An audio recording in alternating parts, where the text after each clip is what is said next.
If you walked past the small cottage at the edge of the town, you probably wouldn't think twice. Its wooden fence sagged a little, paint peeling from years of sun and rain. The garden was neat but humble, full of herbs and flowers that seemed to grow more from love than from wealth. And inside, sitting at a wooden kitchen table, was a 72-year-old woman named Dorothy. Dorothy had lived a life of quiet sacrifice. Her hands, now lined and stiff with age, still carried the memory of decades of work. She had once been a seamstress, stitching clothes for neighbors and patching together scraps of fabric to earn just enough to put food on the table. Her husband had died young, leaving her with their only son, Daniel. From that day forward, she was both mother and father, caretaker, provider, and protector rolled into one. Every choice she made, every penny she saved, was for Daniel. She had gone without new clothes for years, had denied herself the little luxuries other women her age enjoyed. Vacations? Never. Fancy dinners? Out of the question. Her joy came from seeing her boy succeed, from watching him grow tall and strong, from believing that one day he would appreciate all she had given. But life doesn't always reward sacrifice with gratitude. Daniel was the center of her world. As a boy, he had been sweet, even gentle, bringing her dandelions from the yard and hugging her legs when she came home tired. But as he grew older, something changed. He became impatient with her modest life, embarrassed by her patched clothes and old car. "Mom," he would sigh, "why can't you be like other moms? Why can't we live in a nice house like them?" Dorothy would swallow the sting in her chest and say softly, "Because I'm saving, sweetheart. Everything I do is for your future." What she didn't realize was that while she dreamed of giving him stability, Daniel dreamed of more money, more status, more shine than his mother's life could ever offer. By the time Daniel reached his late 20s, he brought someone new into Dorothy's life, Amanda. From the very first meeting, Dorothy sensed something cold behind Amanda's painted smile. She was beautiful, yes, elegant in a way Dorothy never was, but her eyes carried calculation. Amanda complimented the house, though her tone dripped with condescension. "It's quaint," she said, running a manicured finger along the chipped wooden table. Dorothy forced a smile. "It's home. It kept Daniel safe all these years." Amanda only hummed, already looking elsewhere. Dorothy prayed she was wrong about the girl, that her unease was nothing more than an old woman's jealousy. After all, she had always dreamed of seeing Daniel happy, of him starting a family of his own. If Amanda was the one, then Dorothy would do what she always did, support him, even if it meant swallowing her own discomfort. But deep down, something told her, this woman does not love Daniel. She loves what Daniel can give her. Not long after, Daniel and Amanda announced they wanted to buy a house together. A bigger house. A grander house. Something that screamed success. Dorothy, already in her 70s, had been quietly saving money for years, money she never touched, money she imagined might help Daniel one day when she was gone. When he came to her, his voice was hesitant but hopeful.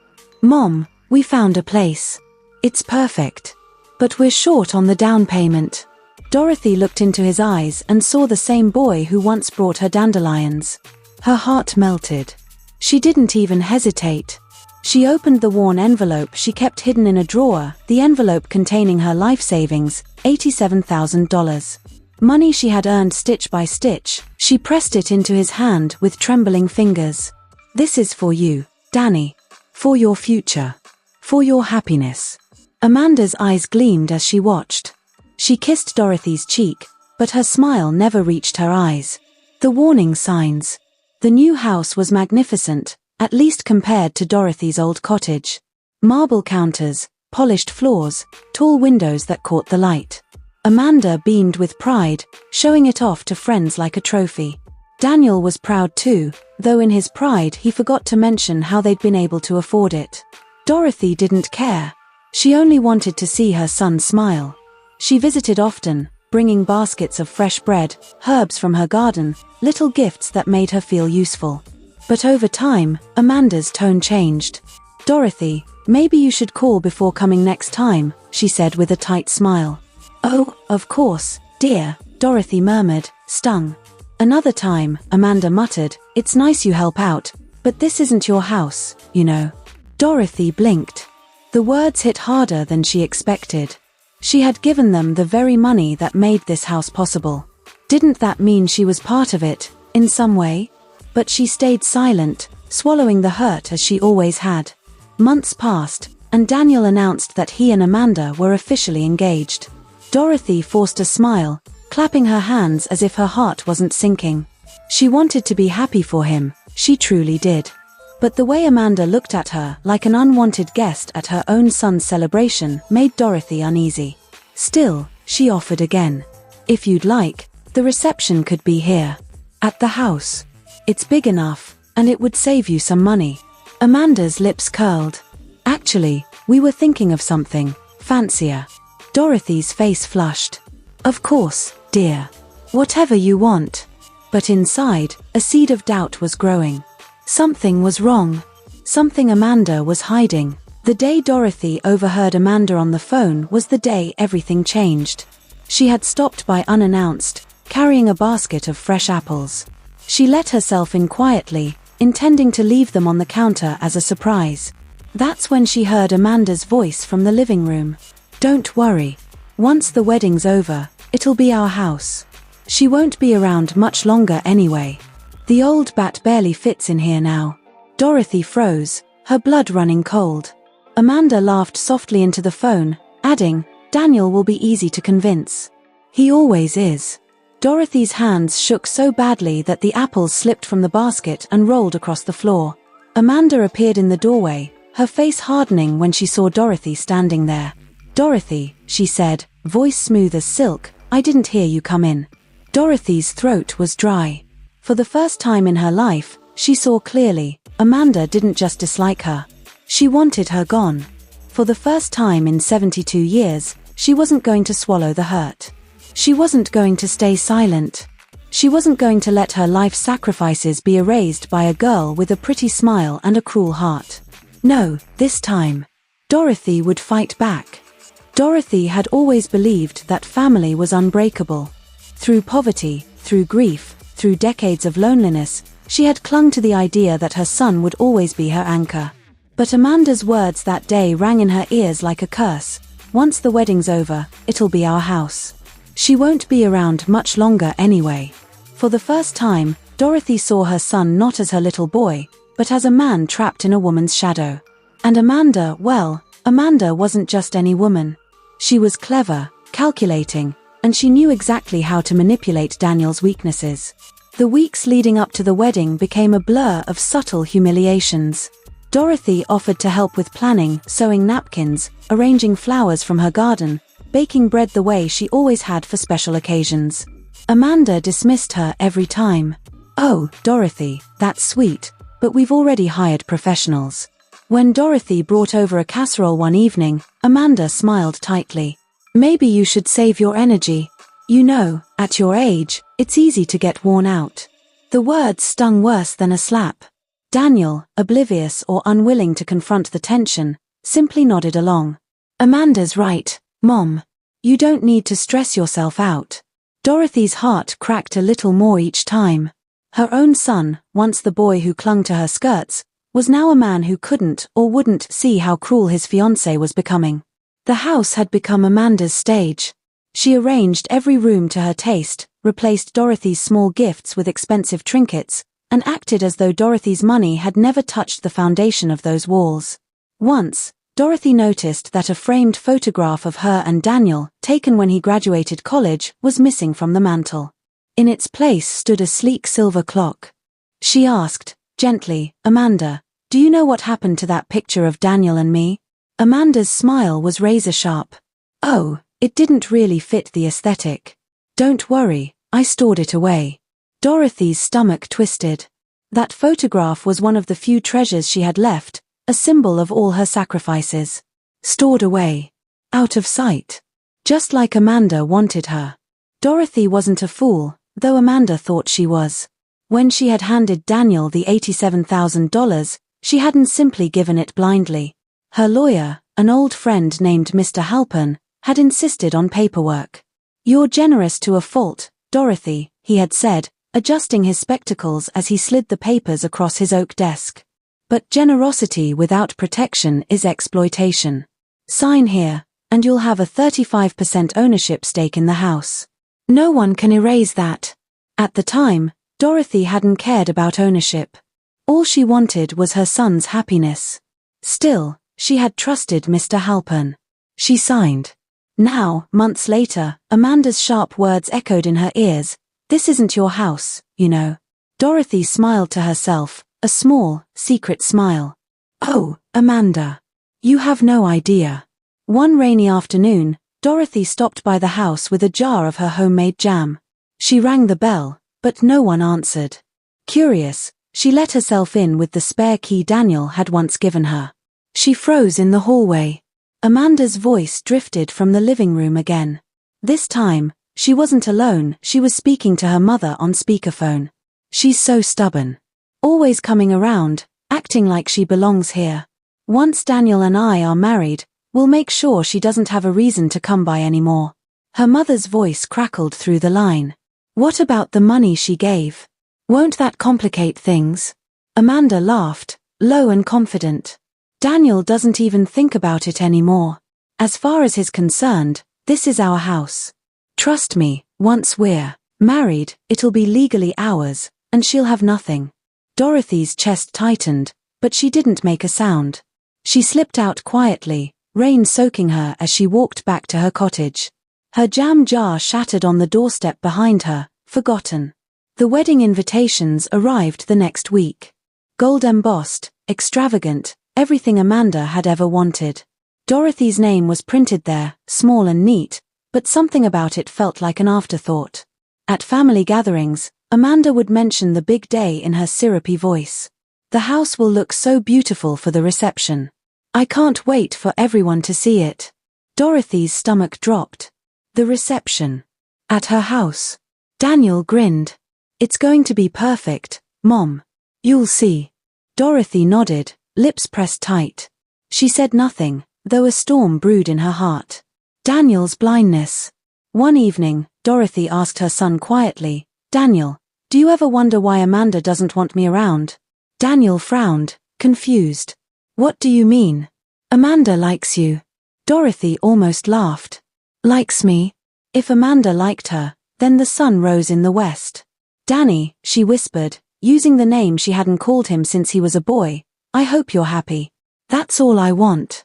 But don't forget who's always been here for you. Daniel softened, hugging her briefly. I know, Mom. You've always been amazing. But Amanda's my future now. Please, just try to get along with her. Dorothy nodded against his chest, but her eyes were far away. Her son was lost in Amanda's orbit, and he couldn't see the truth even if it burned in front of him. The night before she was due to meet Mr. Halpern again, Dorothy sat at her kitchen table, staring at the papers he had prepared months ago. Her name was there, clear and undeniable, Dorothy M. Whittaker, 35% co-owner. Her fingers traced the ink, and for the first time in months, she felt a surge of power. Amanda thought she was invisible. Amanda thought she could push her aside, erase her years of sacrifice, steal the very roof Dorothy had paid for. But Dorothy was not powerless. She whispered to herself, voice trembling with both fear and determination. Not this time. Not anymore. The wedding loomed closer. Guests buzzed with excitement, Amanda reveled in attention, and Daniel drifted further from the woman who had raised him. Dorothy remained in the background, quiet, almost forgotten. But inside her, something was changing. For 72 years, Dorothy had been the quiet seamstress, the selfless mother, the woman who gave everything and asked for nothing. But now, she was becoming something else. She was becoming the woman who would take back what was hers. And when Amanda and Daniel least expected it, Dorothy's revenge would arrive like a thunderclap, loud, devastating, and unforgettable. The morning of the wedding broke bright and golden, the kind of morning that should have promised joy. But for Dorothy, sunlight only sharpened the edges of her resolve. She slipped her feet into polished shoes, smoothed her dress, and tucked her small purse under her arm. Inside that purse were the documents that Amanda didn't know existed, the proof of ownership, the key to everything. For months, Dorothy had been treated as an inconvenience. Today, she would remind them just how necessary she really was. The church overflowed with flowers, silk ribbons, and the chatter of guests. Dorothy walked down the aisle slowly, head held high, but when she reached the front, she froze. Her seat, the one marked mother of the groom, was gone. Amanda's family filled the front row, all smiles and whispers. Dorothy's name wasn't on any of the place cards. She was directed politely to the second row, 2 seats behind Amanda's aunt. Daniel avoided her eyes. Dorothy sat quietly, hands folded in her lap, her heart breaking in silence. She was an outsider at her own son's wedding. After the vows, after Amanda's triumphant smile and Daniel's dazed grin, Dorothy stepped out into the hallway to breathe. That's when she heard it, Amanda's voice, sharp as glass, whispering to her bridesmaids. Now it's official. Once we're back from the honeymoon, I'm changing the locks. Daniel agrees, it's time she moves out for good. One of the bridesmaids giggled nervously. What about the money she gave for the house? Amanda smirked. She'll never fight us. She's too weak. She'll just fade away. Dorothy's chest tightened, but she said nothing. She turned on her heel and walked away, each step echoing like a drumbeat. The reception hall glittered with crystal glasses and candlelight. Guests laughed, music played, and Amanda floated from table to table, basking in admiration. Dorothy remained at the edge, invisible until she chose not to be. Halfway through dinner, she excused herself quietly and stepped outside. Her lawyer, Mr. Halpern, was waiting in the parking lot, briefcase in hand. Are you certain about this, Dorothy? He asked, his expression both stern and protective. Dorothy nodded. More certain than I've ever been. He handed her 2 envelopes, one thick with documents, the other slim and official-looking. Dorothy slipped them back into her purse, her fingers steady despite the storm in her chest. Back inside, Amanda clinked her glass. The music dimmed. She raised her champagne flute high, her smile blinding under the lights. To family, she declared, her voice syrupy. And to new beginnings. Her gaze flicked deliberately toward Dorothy, cold and dismissive. Sometimes, to begin anew, you must let go of the past. The room laughed politely. Dorothy forced a smile, but her hand tightened around her purse. She wasn't the past. She was the foundation. And they were about to learn just how dangerous it was to forget that. Later that evening, Amanda cornered Dorothy by the dessert table. You look tired, Amanda said sweetly. Don't feel like you have to stay the whole night. We've got everything handled. Dorothy looked into those smug eyes and saw, clearly for the first time, not just a selfish woman but a predator. Amanda wasn't satisfied with pushing her out, she wanted to erase her entirely. Dorothy smiled. You're right, dear. Maybe it's time for me to go. Amanda blinked, taken aback by the softness in her tone. But before I leave, why don't you and Daniel stop by my hotel tomorrow morning? There are some financial matters we need to discuss. Amanda's smile faltered, just for a fraction of a second. What kind of financial matters? Oh, nothing you need to worry about tonight. Enjoy your evening. Dorothy patted her arm, the gesture of a sweet old woman. But her eyes gleamed with fire. That night, while the newlyweds celebrated their triumph, Dorothy sat in her hotel room by the window, the city lights twinkling below. She picked up the phone and dialed the country club. Yes, hello. This is Dorothy Whittaker. I need to confirm the payment status of tonight's event. The manager responded cheerfully, yes, everything is on file under your name. The deposit cleared months ago, and the final payment is scheduled for next week. Dorothy smiled, slow and deliberate. Perfect. I'll be in touch on Monday to finalize some changes. She hung up the phone and sat back, her heart calm for the first time in years. Amanda thought the wedding was her victory. She thought Dorothy had been defeated, pushed aside, irrelevant. But in less than 48 hours, Amanda would discover the truth. The house wasn't hers. The money wasn't gone. And the woman she had dismissed as weak was about to become her worst nightmare. 2 days after the wedding, Amanda and Daniel returned from their short honeymoon. Amanda was glowing, strutting into the lake house like a queen returning to her castle. But her smile faltered the moment she noticed the thick envelope waiting on the kitchen table. Dorothy's handwriting was neat and deliberate. For Daniel and Amanda. Amanda tore it open eagerly, expecting a note of surrender, maybe even a check. Instead, her face drained as she skimmed the legal jargon. Her hands shook. What is this? Daniel snatched the papers, his brow furrowing as he read. His mother's name appeared on every line, Dorothy Whittaker, owner of record. The house. The deed. The payments. All hers. Daniel's face paled. Amanda, we don't own this house. That afternoon, Dorothy arrived at the front door, her lawyer beside her. She wore a simple cardigan, her hair neatly pinned, and her smile soft. Amanda stormed forward. You conniving witch. This was supposed to be ours. Daniel, tell her. You promised. Dorothy raised her hand. Calm. Unshaken. No, Daniel promised nothing. I did. And I always keep my promises. I promised to help you. I promised to support you. I promised to build a home. But you, her gaze cut like steel into Amanda, confused generosity with weakness. Amanda's voice cracked. You can't just take it back. We're married now. This is our house. Ours. Dorothy's lawyer set a folder on the coffee table. Actually, Mrs. Whittaker, he said, his tone icy, it's not. You never had legal ownership. The house belongs solely to Dorothy.